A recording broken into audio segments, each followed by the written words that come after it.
Bande konanga va kolala foko bondela na ebisio. Biso batu betwale eza uta libuma mama tolaka bakombati. Botala bino moko. Bomoni biloko zumango bien. Bomoni ba biloko mibale oyo kwa bala mapasa.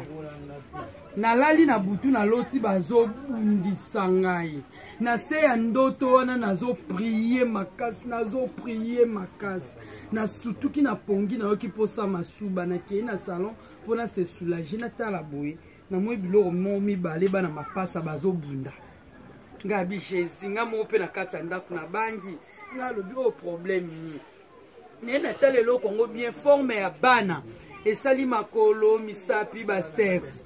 Nga lobi muto aza nzamba banga ati. Nazwi mulangi o nazwi no nakangi no eloko liboso no esprit na bango. Pona la tsabango ke na nzambe. Mokile sama na liloba. Maram nazoloba lole ezoyo kanga. Moye bimi makase ze yano na biso batoto za na nzambe. Na sambeli nzamba lola. Yesu ndoki nyonso oya uti na famille tata nanga.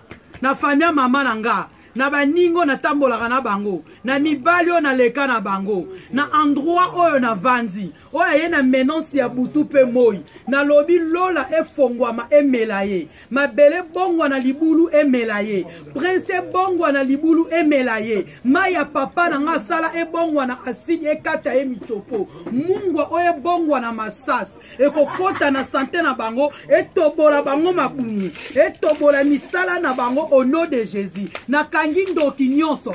Oya frena likambu nanga. Oya loba po nanga. Na liyeye na kayo Jésus rababa bashikaba. Nazo mona bitumba na kana bango kuna bazo bunda. Na liye bango bongo na masaso no de Jésus na kombo na Yesu. Bébé kolala watoko za la distrait te avant kolala faut prier. Kozanga mungu atena ndako mokile sala mana